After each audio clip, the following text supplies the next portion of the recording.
Good afternoon, everyone, and welcome back to the Babylon Business Bootcamp. I am your host, Tom Dolan, CEO of the Town of Babylon IDA. Today's webinar is all about adapting your HR policies to be in line with state and local legislation regarding COVID. I am joined today by Christine Ippolito of Compass Workforce Solutions. Christine is a certified senior professional in human resources, a Society for Human Resources Management senior certified professional.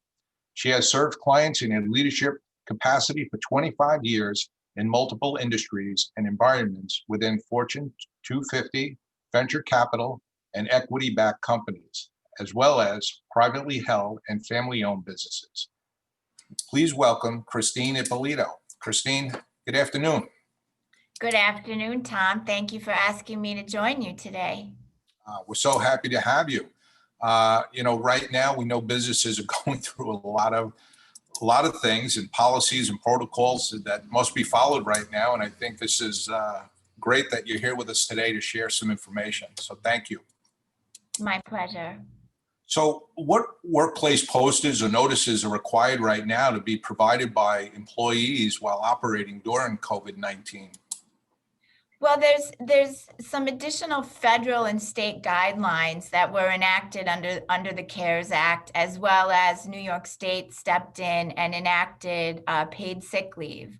So there's three very specific posters dealing with the COVID-19 operating environment. The first is the Family First Coronavirus Response Act poster. That is a federal law. That poster should have gone up on or about April 1st, and that program stays in effect throughout this year. And after we're done with the Q&A, I'll kind of go in depth to what are those leave laws and who's eligible for federal leave. Then we have New York State, who enacted COVID paid sick leave, a combination of employer provided leave and or a use of the paid family leave program specifically for COVID. Plus, now that we're all in phase 4, the New York State safety plan is required to be posted. Mm-hmm. Something that people may have kind of slipped off the radar screen, but as we get into election season, New York State also has a mandatory required voting leave poster. So in an early 2020 budget bill, Cuomo changed these guidelines and then changed them back. So in the midst of the CARES Act and other regulation, that could have slipped through the cracks. So it's very important that you find the new voting leave poster and get that up at a minimum 10 days before the next election. Okay. There have been a lot of regulations issued during this time frame. Are there any new requirements that New York employees need to be aware of?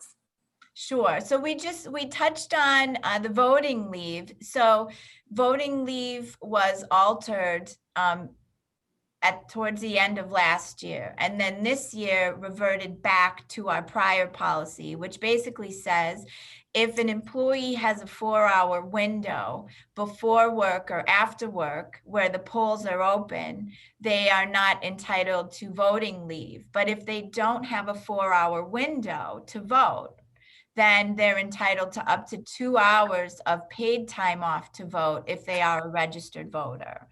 We also have New York State enacted paid sick leave, which accruals for that leave will start on September 30th, and paid sick leave will be available to all New York employees as of January 1, depending on company size. So that is a new guideline. We're still awaiting regulatory guidance from New York State Department of Labor on some of the requirements. Like we know we start accruing September 30th, but when are people going to be allowed to use that leave based on, date of hire? So it seems so far like they're kind of following very similar to what New York City did. So if I had to venture a guess, I'd say 120 days from date of hire, but we don't know.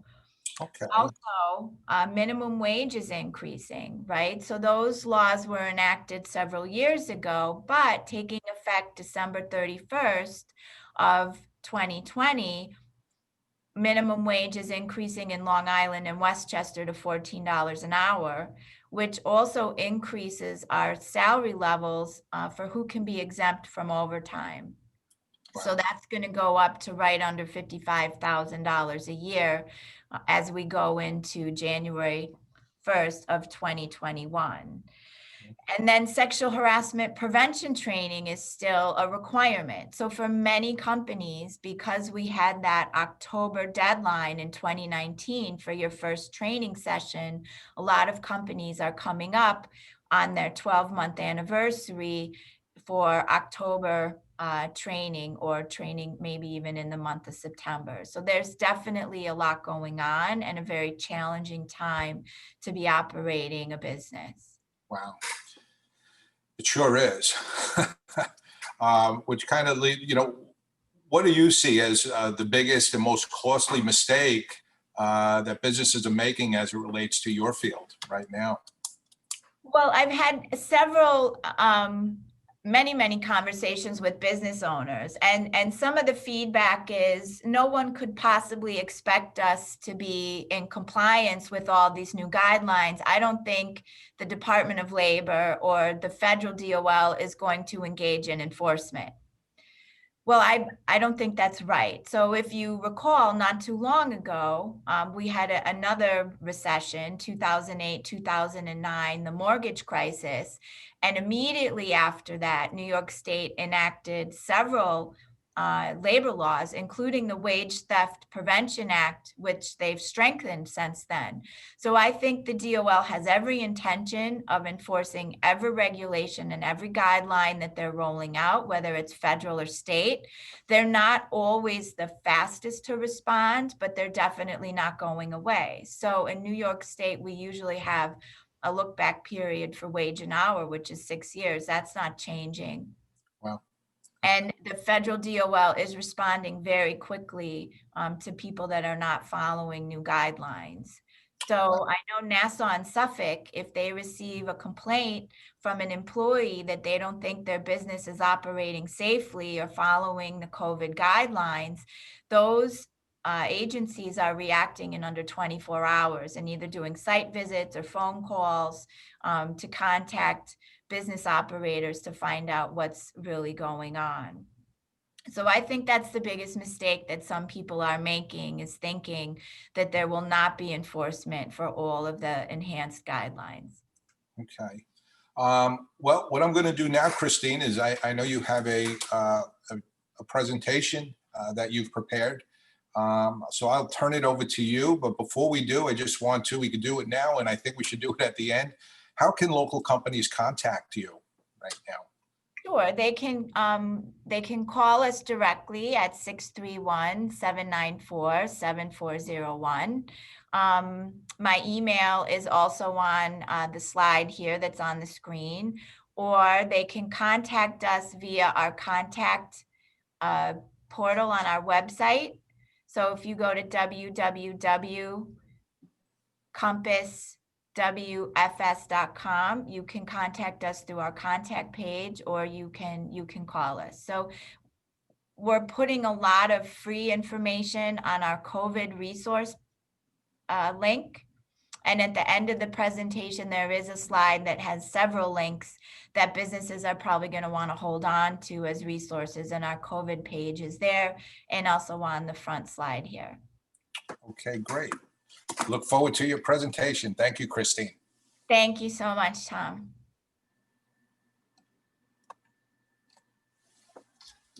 Thank you for joining us this afternoon. As Tom and I discussed briefly, it's an extremely challenging time to be running a business, and there's a lot of obstacles to overcome, but certainly I think the most important point is positioning yourself to survive so that you can come out stronger.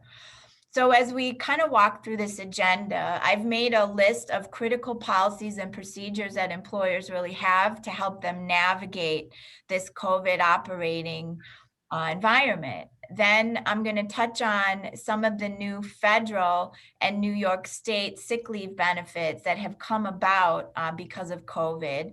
We're also going to touch on the new New York State mandated sick leave that is taking effect January 1st of 2021. And then the final slide is just helpful links to federal and state resources that you can bookmark and have on hand as questions arise.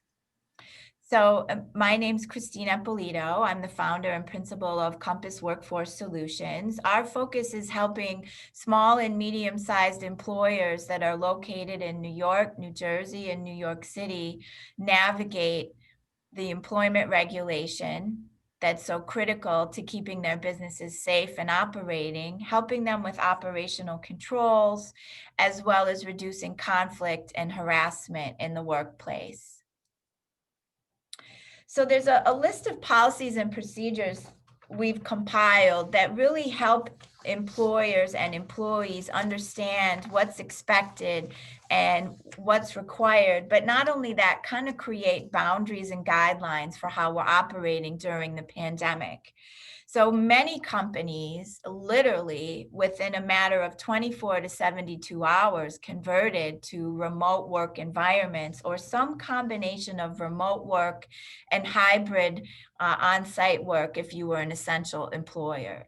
It's absolutely essential to have a telecommuting policy so that it's very clear what's allowed, what's acceptable, what kind of expenses may be reimbursed. How are employees expected to communicate with their supervisor? What are the new attendance policies now that we're working from home? How are people checking in? Vacation policies. Vacation comes up a lot when we're discussing either layoffs or furloughs. And in New York State, if you don't have a written policy on vacation, this can be a significant area of liability for employers. If you're silent on what happens for vacation pay and you do a layoff, you may actually have to pay out that time. If you're doing furloughs, I would suggest that you create a policy on what happens to accrued vacation that's available, what happens to accruals while employees are on a furlough, and then how to access vacation time once they're restored to work. We see a lot of people are hesitant to take vacation at all, but that also maybe is not the most healthy and productive way. I think right now people do need a little bit of a break, even if they're doing a staycation or maybe just taking a short trip to New Jersey or Connecticut who are on the safe travel list. Time and attendance. So many companies and shifting to a remote work environment do not have electronic timekeeping systems, and we're relying on physical time clocks or hand scanning. So those types of things really need to be addressed. Sick leave. So in addition to employer provided leave, we now have state and federal mandated leave. And so those leaves supersede internal sick leave policies, and those leaves are generally available first. Companies need to have attendance and call out procedures, as well as what are the procedures if an employee believes that they have COVID-19 and was recently in the work environment. What are the procedures and the protocols that need to be adhered to? Tracking and recording leave. You're going to want to have a way to maintain proof that employees were notified of all their leave options, as well as documentation for tax credits, which is available for federal leave. The IRS really likes to have backup documentation anytime they're forgiving or providing tax credits, and so that is absolutely required. Job descriptions. So who can work from home? What work may be performed at home? What work is required to be performed at work? And what are the essential functions of the job? So the relevance of job descriptions more than ever is coming under the spotlight as we're all operating under COVID. having policies on remote onboarding. Obviously, some companies still need to hire people. So we have clients in essential construction that are actually hiring and onboarding employees as job sites are opening up across the city and Long Island. What are ways that you can remote onboard employees? So even the Department of Homeland Security, the folks that govern the I-9 form and how that form is handled, filled out, and recorded, are allowing for remote certification while we are operating in this environment. Daily health affirmations. This is a New York State requirement that employees that are coming on site in non-essential employers that are reopening be able to affirm that they don't have symptoms of COVID, they've not been exposed, and that they're safe to come to work. And I think we touched on in the beginning voting leave, but having a policy, making sure the posters are up, how are you going to handle voting leave? And obviously this year, there's a big presidential election. It's top of mind with a lot of people. There's critical issues at stake, and voting certainly is an important civil liberty that we all should be participating in. So in early March, New York State enacted COVID paid sick leave benefits to kind of address the mandatory or precautionary order of quarantines that were being issued by New York State. So these benefits are relatively limited in scope versus the federal leave benefits, because the employee has to be under a mandatory or precautionary order of quarantine that is coming from a state agency. So the Department of Health, the local Board of Health, or other authorized government entity. So this is not their personal treating physician advising the employee that they need to remain home under order of quarantine. It's also important to note that New York State has a travel advisory. And for those people that are choosing to travel to states that are on the travel advisory list, including my own home state of Minnesota, there is a mandatory requirement to quarantine for 14 days. New York State has been very specific that these paid sick leave benefits do not apply for people that are needing to self-quarantine due to the travel advisory. So these benefits are based on company size. A large employer has 100 or more employees, and that employer is providing paid sick leave.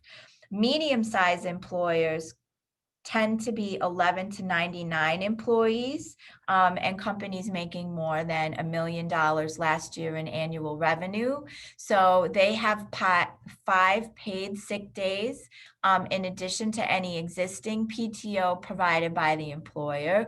And then small employers, 1 to 10 employees with a net income under $1 million a year, are getting job protected unpaid sick leave and are immediately qualifying for New York State paid family leave and disability.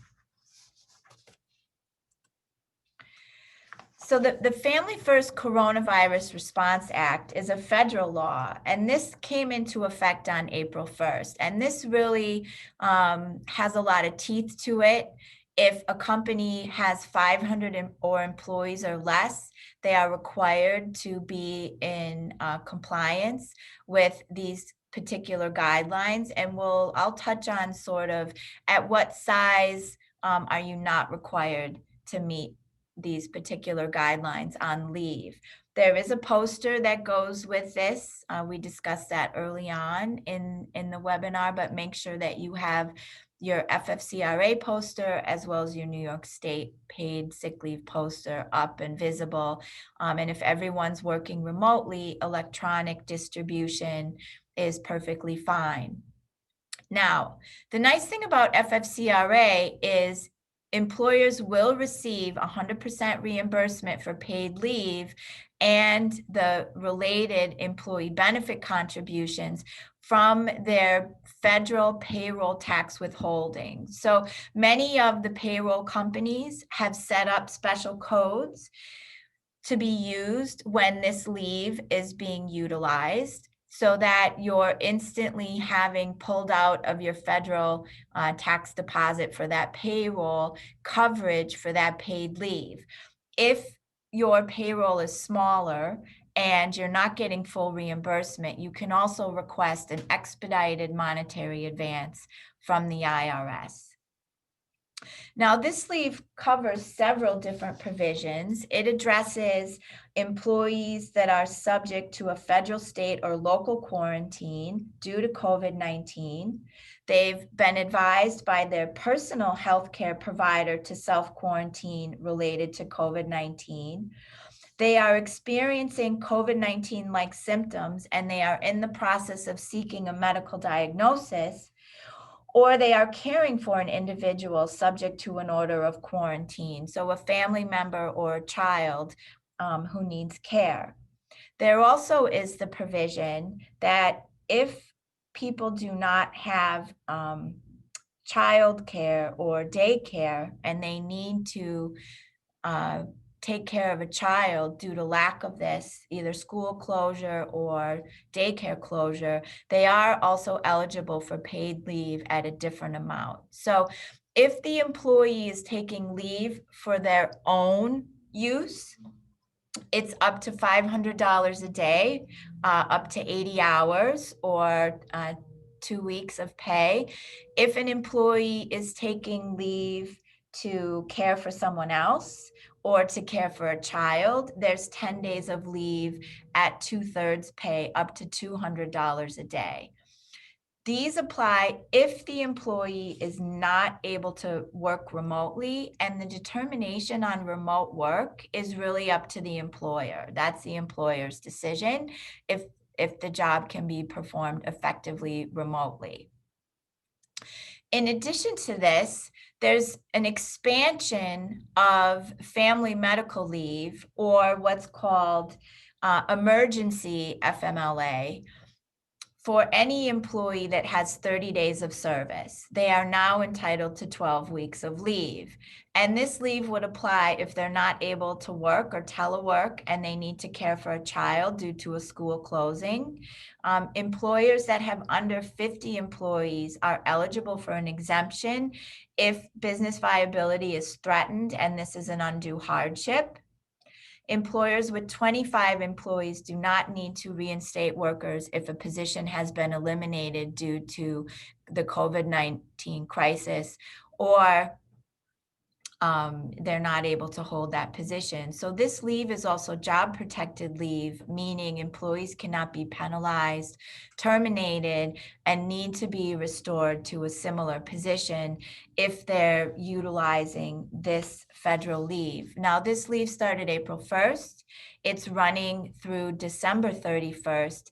And as we're seeing people, the school year is just starting this week, people are going back to work. There's a lot of hybrid scheduling for school-age children, some days in school, some days out of school. We're really seeing parents challenged to be able to return to full work schedules. And so understanding the provisions of this leave and how to get your tax credits for leave is really very critical. Now, New York State, in one of our early budget bills, enacted paid sick leave benefits. This sick leave is going to be based on hours worked. So accruals for all employees that are employed begin September 30th. Leave will be available to employees to use on January 1st of 2021. So companies with 4 or fewer employees will need to provide 40 hours of leave. If their net income in the year prior or in 2020 is under $1 million, the leave is unpaid. If it's over $1 million, the leave is paid leave at the employee's regular rate of pay. There's no reimbursement from the state for this leave. Employers between 5 and 99 employees must provide 40 hours of paid sick leave, and employers with 100 or more employees must provide up to 56 hours of paid sick leave.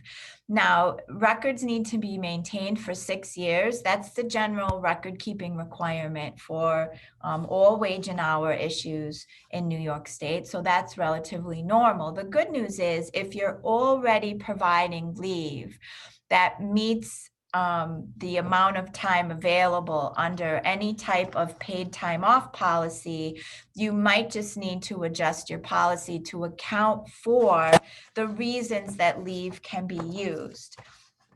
So sick leave can be used to care for the employee, to go to regular maintenance doctor's appointments, wellness visits.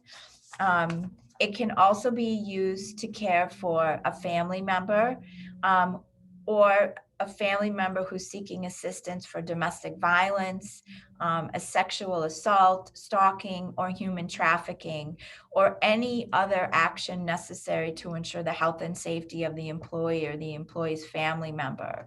So at this point, we're awaiting a lot of regulatory guidance from the New York State Department of Labor on all the nuances of this leave, but we do know that employees are earning 1 hour of leave for every 30 hours worked. As of September 30th, if they're currently employed, or those accruals would begin on their date of hire. So it's important that you start talking either to your payroll provider, usually they can help you set up accruals, or your internal HR professionals or payroll folks, so that you can start tracking very closely and accruing sick leave for your employees.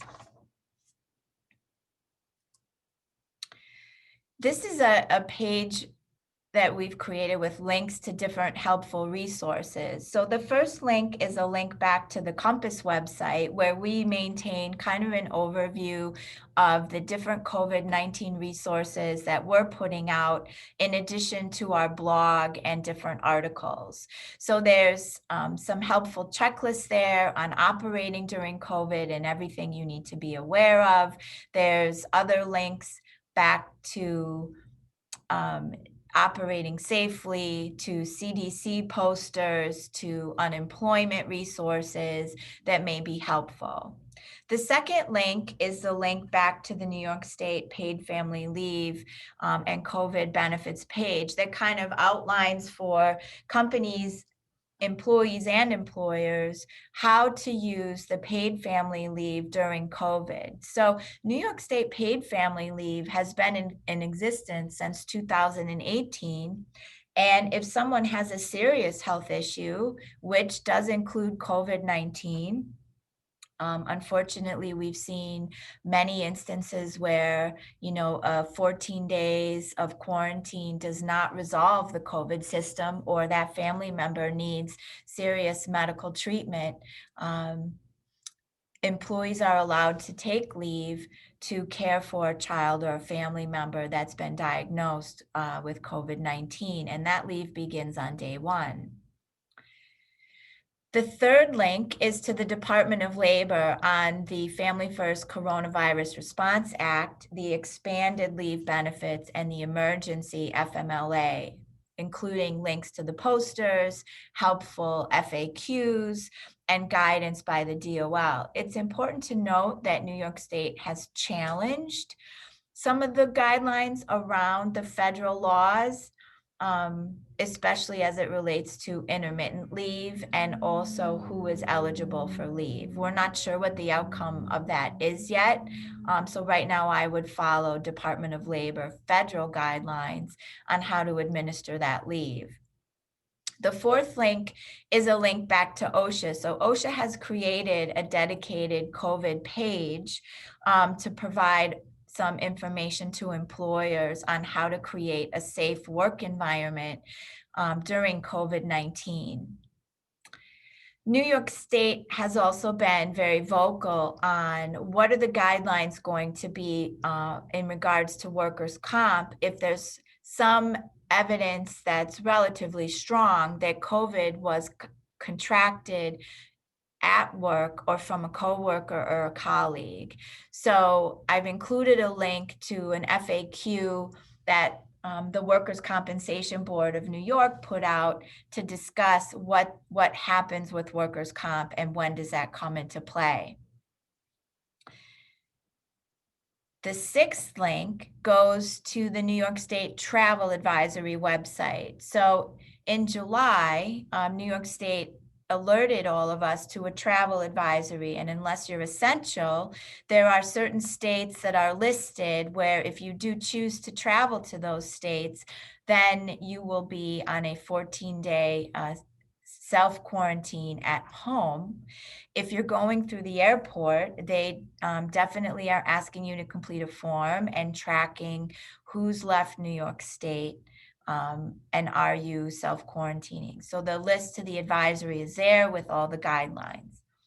The final link is forwardnewyork.gov. That link gives helpful tips and guidelines to all of the different industries in New York and what are the safe operating guidelines that New York is putting out and the Department of Health is putting out for different types of companies, whether you're office, manufacturing, food manufacturing, a school, all different types of environments. So that is a great page to keep track of.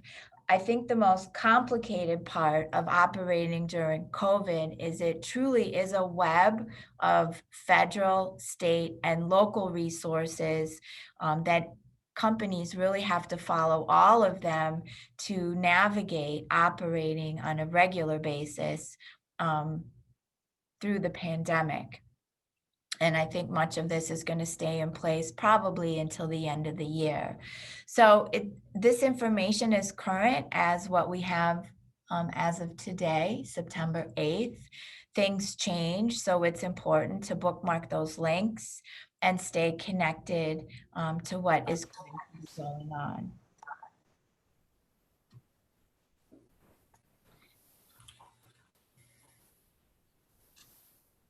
Now that is the end of my formal presentation.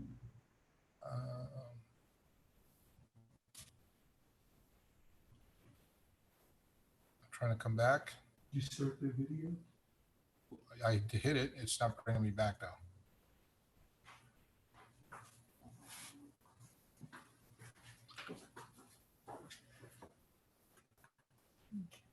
Okay. Okay. So sorry, Christine, we were having some technical difficulties here, and I apologize. But I want to thank you. What a great presentation, and very informative and very detailed. That's for sure. Let me ask you, with all the things that businesses are doing right now too, is there anything that you see as a positive that has come out of this for businesses? I think there's several positive things. So first of all, I think many businesses experience that employees could be highly productive working remotely, and employees were committed to work remotely and perform. So that's been very positive. I think particularly in kind of the Long Island area, we've been able to, if companies needed to see that virtual work is truly possible and to set up the technology to do so. And it also kind of opens up the workforce to have employees in other states. So if someone needs to relocate to New Jersey, maybe you don't necessarily lose that employee. Maybe there's something that can be done, and also to leverage workforce and employees from other states with special skills and abilities that can become part of a company and work remotely. I think that's been very positive. Yeah, no, that seems to make sense. You can increase your talent pool by the new way of doing business. That's great. So I, again, want to thank you for your time. And I wanted, again, if you could put up maybe that first slide as far as how, if a business needs to contact you, how they'd be able to get in touch with you. I think that helps. And there's Christine's information. Please take a picture of that slide. I think it's very important in these times that we're going through right now that businesses are compliant. They're doing the things that they need to do. And again, I want to thank Erica Chase from the Farmingdale Small Business Development Center, who put us in contact with you, which again, thank you, Erica. And I want to remind everybody that the Babylon Business Bootcamp will continue. Next Tuesday, we continue again. You can go to babylonisback.com and you can go in and follow the link. We have a library of videos very similar to what we did today, information and resources available to you to help you during this pandemic. So again, Christine, thank you so much for your time. Thank you for the information. And we hope to have an opportunity to bring you back at a later date and to continue this dialogue. So thank you so much. Thank you, Tom. It's been my pleasure. Okay, great. Have a great day. You too.